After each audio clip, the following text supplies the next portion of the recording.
Hey guys, I hope everyone is having a good day so far. This is Eureka Math Squared. I'm Mr. Short. That's me. I'm pointing at me up here. Right up here. Second grade, Module 3, Lesson 15 homework help. We are on pages 97 and 98 today. Hey, if you haven't done it yet, hit that subscribe button. All right, let's get into this. Circle the unit of time to measure each task. So the amount of time it would take you to eat lunch and the amount of time it would take you to go on a slide. If you're going to go and eat lunch, are you going to eat lunch? Is lunch going to take you seconds to eat? Is it going to be super fast and done? Is it going to take you minutes?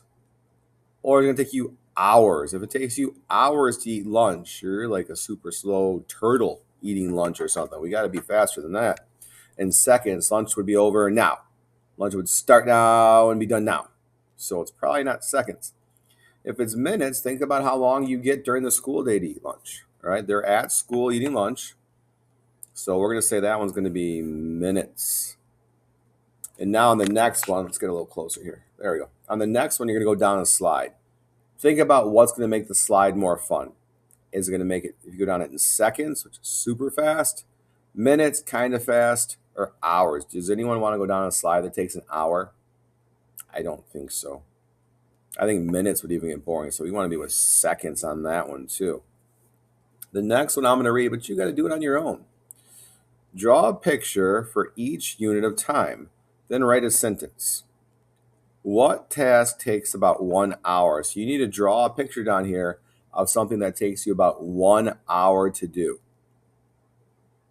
Okay, and then you write what you did over here. See, I can't help with this one because it takes everyone a different amount of time to do an hour. Like if it's for me and you cannot use this one, Mr. Short likes to run an hour 3 times a week, at least an hour.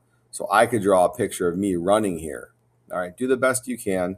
Come up with something on your own. You cannot use running. If I hear from your teacher use running, I'm going to say, don't let that one count because I said not to use it.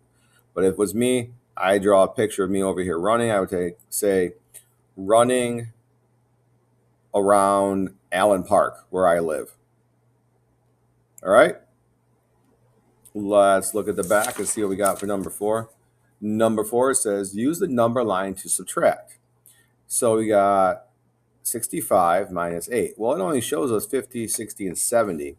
So we need to count and see. If this is 60, can this be 61, 62, 63, 64, 65, 66, 67, 68, 69, 70? That works. We need to find 65. So 61, 62, 63, 64, 65. Oops. 1, 2, 3, 4, 5. So we're starting right here. And we're subtracting. So are we going to get bigger 8 jumps or smaller 8 jumps?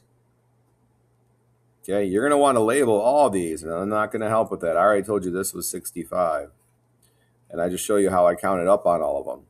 So you're going to want to start at 50 and count up to 60 also, so that you know all the numbers for these and write them out. I mean, they don't have to be the prettiest. 64, 63, 62, 61. So you know what they are. All right. Then jump backwards 8. So you're going to go 1, 2, and then you're going to keep going to hit 8.